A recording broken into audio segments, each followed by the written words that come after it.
اچھی رہائش ہر انسان کا خواب ہوتی ہے. گھر ایسی جگہ پر ہو جہاں تمام بنیادی سہولتیں میسر ہوں. صاف ستھری کارپیٹڈ روڈ، انڈر گراؤنڈ بجلی، گیس، اسکول، ہسپتال، شاپنگ سینٹر موجود ہوں اور پلاٹ آسان اقساط پر ملیں تو کیا ہی بات ہے. ماہانہ صرف 7,500. تمام اداروں سے منظور شدہ.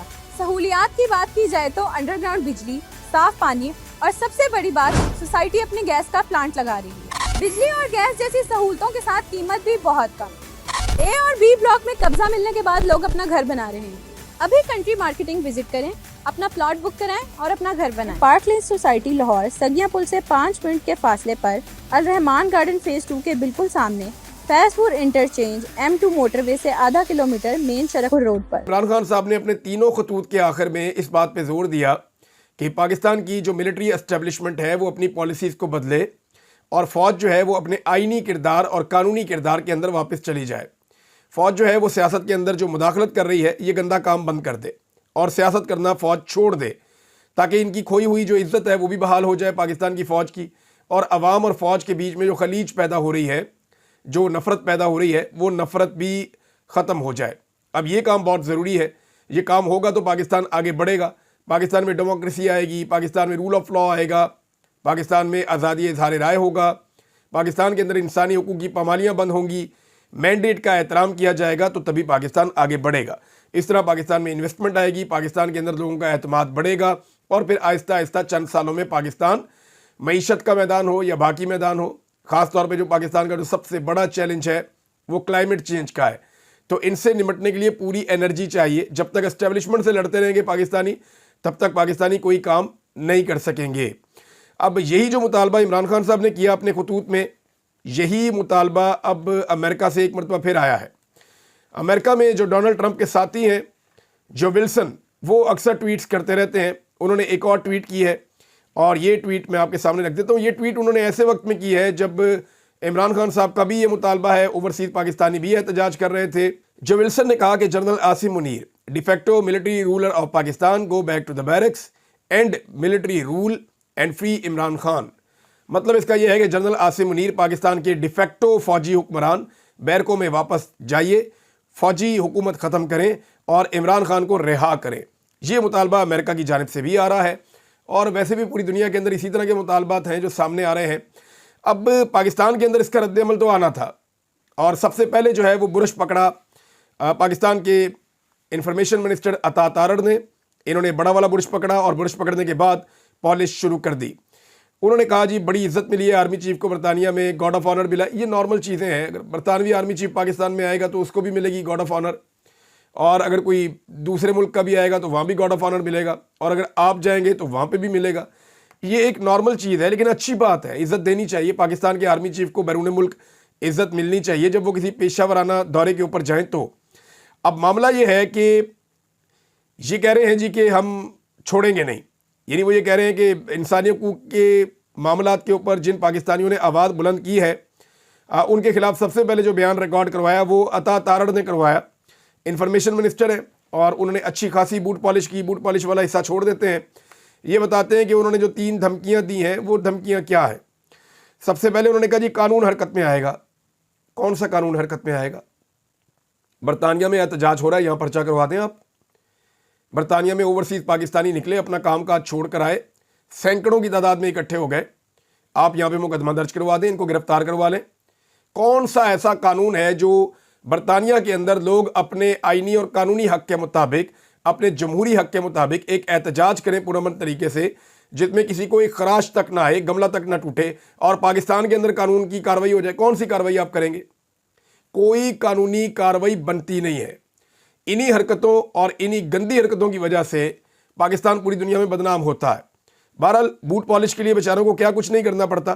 کس قانون کے تحت قانون حرکت میں آئے گا یہ عطا تارڑ نہیں بتا سکے. اب فسطائیت ہی ہے نا. پتہ چلا جو لوگ احتجاج کر رہے تھے ان کے بھائیوں کو اٹھا لیا وہاں سے، ایک شخص کو فیصل آباد سے اٹھا لیا، دوسرے شخص کو کہیں اور سے اٹھا لیا. جو اوورسیز پاکستانی احتجاج کر رہے تھے برطانیہ میں، ان کے رشتہ داروں کو پاکستان میں ہراساں کیا جا رہا ہے. لیکن ایک بات یاد رکھیں کہ برطانیہ میں ایک اور ڈیٹا کلیکشن کا عمل جاری ہے، اور اس کے اوپر آنے والے دنوں میں ایکشن ہوگا کہ وہ پاکستانی جو اس وقت باہر موجود ہیں مغربی ممالک میں، ان کے گھر والوں کو جب ہراساں کیا جاتا ہے، ان کی پولیٹیکل پوائنٹ آف ویو کی وجہ سے تو اس کے اوپر ایک باقاعدہ ایکشن لیا جائے گا آنے والے دنوں میں. میں نے اس کے بارے میں آپ کو پہلے بھی بتایا تھا اور ابھی بھی میں آپ کو یہ بتا رہا ہوں کہ یہ آنے والے دنوں میں ہوگا. بہرحال وہ کہہ رہے ہیں جی قانون حرکت میں آئے گا, تو کون سا قانون کس بنیاد پہ حرکت میں آئے گا؟ جس ملک میں ہوا وہاں آپ کر کے دیکھ لیں پرچہ, یہاں کوئی آپ کی بات بھی نہیں سنے گا. آئین اور قانون کے مطابق ہوا جو بھی ہوا. نمبر 2, دہشت گردوں کو پی ٹی آئی والے پاکستان لے کر آئے, یہ بھی کہہ دیا انہوں نے اس میں. تو یہ فیکٹ میں بار بار ٹھیک کرتا رہتا ہوں کہ دہشت گرد پاکستان میں آئے جون میں, جولائی میں 2022 میں. عمران خان کی حکومت کو ختم کیا گیا تھا اپریل میں, اپریل کے بالکل شروع میں. اور عمران خان صاحب کی حکومت نے یہ باقاعدہ اس وقت کے آرمی چیف کو اور D G I S I کو کہہ دیا تھا کہ اس پہ کمیٹی بنے گی, بیٹھ کے ہم بات کریں گے, ہمارے بڑے تحفظات ہیں, ہم مسلح افراد کو پاکستان میں واپس نہیں آنے دیں گے, پاکستان کے اندر دہشت گردی بڑھ جائے گی. مراد سعید نے اس کے بارے میں بڑی لمبی کمپین بھی چلائی تھی, سب کو یاد ہے اس بارے میں. جب جولائی میں, اگست میں ان لوگوں کو لایا جا رہا تھا, اس وقت ملک میں حکومت تھی شہباز شریف کی اور بلاول کی. تو یہ اب جھوٹ بولتے ہیں, دھوکہ دیتے ہیں کہ عمران خان صاحب کے دور میں دہشت گرد آئے. دہشت گردوں کو آپ لائے تھے اور اپنے دور کے اندر لائے تھے جنہیں عمران خان نے روک کر رکھا ہوا تھا. پھر کہا یہ مٹھی بھر شدت پسند عناصر ہیں جو برطانیہ میں احتجاج کر رہے ہیں. تو معاملہ یہ ہے کہ آپ اس سے زیادہ بندے نکال لیں, آپ کے پاس حکومت بھی ہے, وسائل بھی ہیں, پیسے بھی ہیں, ملٹری اسٹیبلشمنٹ کی سپورٹ بھی ہے, امبیسی بھی آپ کی اپنی ہے, تو آپ بھی احتجاج کروا لیں. اگر پی ٹی آئی کے 500,000 بندہ آتا ہے تو آپ وہاں 10,000 بندہ اکٹھا کر لیں, اس سے آپ کو کیا فرق پڑتا ہے, آپ بھی کر کے دیکھ لیں. لیکن آپ سے ہوگا نہیں. اگر یہ مٹھی بھر ہیں تو آپ 5 مٹھیاں لے آئیں, اگر یہ 1 مٹھی ہے تو آپ 5 یا 10 مٹھیاں لے آئیں. آپ کے پاس تو حکومت بھی ہے لیکن لا نہیں پائیں گے. معاملہ پورا پاکستان اور سب جانتے ہیں کہ ان کی سیاسی اوقات اب کوئی رہ نہیں گئی ہے. ایک اور ناظرین, شہباز گل صاحب نے ایک ٹویٹ کیا ہے باجوہ صاحب کے حوالے سے. پہلے وہ ٹویٹ میں آپ کو پڑھ کے سناتا ہوں, پھر معاملہ آپ کے سامنے رکھتا ہوں. انہوں نے کہا کہ باجوہ ایک بار پھر جھوٹا قرار پایا. وقت نے ثابت کیا کہ عمران خان کی یوکرین جنگ پر پالیسی بالکل درست تھی. آج امریکہ بھی روس کو درست قرار دے رہا ہے.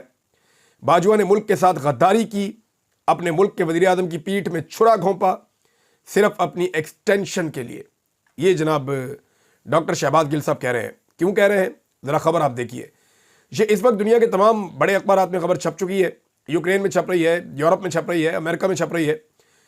خبر یہ کہتی ہے کہ جو ڈونلڈ ٹرمپ کے نمائندے ہیں ان کا اور جو یوکرین کے صدر ہیں زیلنسکی, ان دونوں کی ایک مشترکہ پریس کانفرنس ہونے والی تھی, لیکن اچانک سے یہ پریس کانفرنس آخری لمحات میں کینسل کر دی گئی.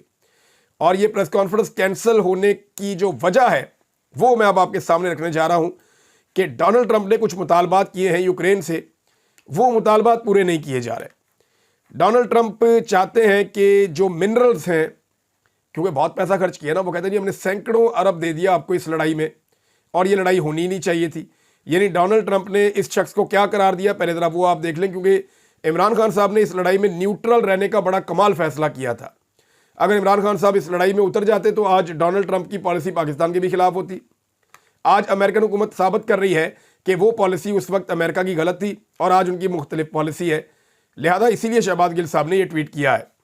اب ڈونلڈ ٹرمپ کہتے ہیں, امریکی صدر ڈونلڈ ٹرمپ نے یوکرینی صدر زیلنسکی کو مزاحیہ اداکار قرار دے دیا.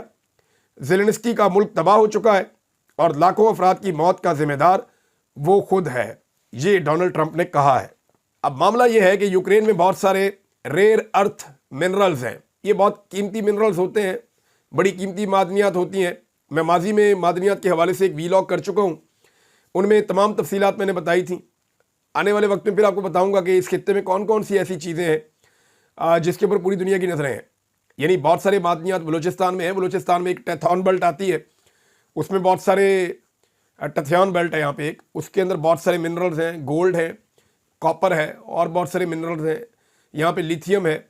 پھر جب آپ جیسے ہی آپ داخل ہو جاتے ہیں, یورینیم ہے. آپ جیسے ہی افغانستان میں جاتے ہیں تو وہاں پہ بے شمار منرلز موجود ہیں, معدنیات, اور سینٹرل ایشیا معدنیات سے بھرا پڑا ہے.